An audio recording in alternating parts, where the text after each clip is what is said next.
ఆ తల్లి కనురెప్పే పడిందా లోకాల్లో అయిపోయి.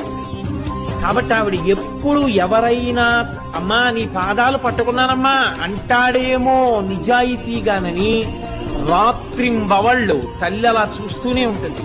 ఎవరైనా కాని అమ్మా అని గట్టిగా ఆర్తితో నమ్మకంతో పిలిచారో అంతే, ఉత్తర క్షణం ఆ తల్లి అనుగ్రహించి పలికేస్తుంది.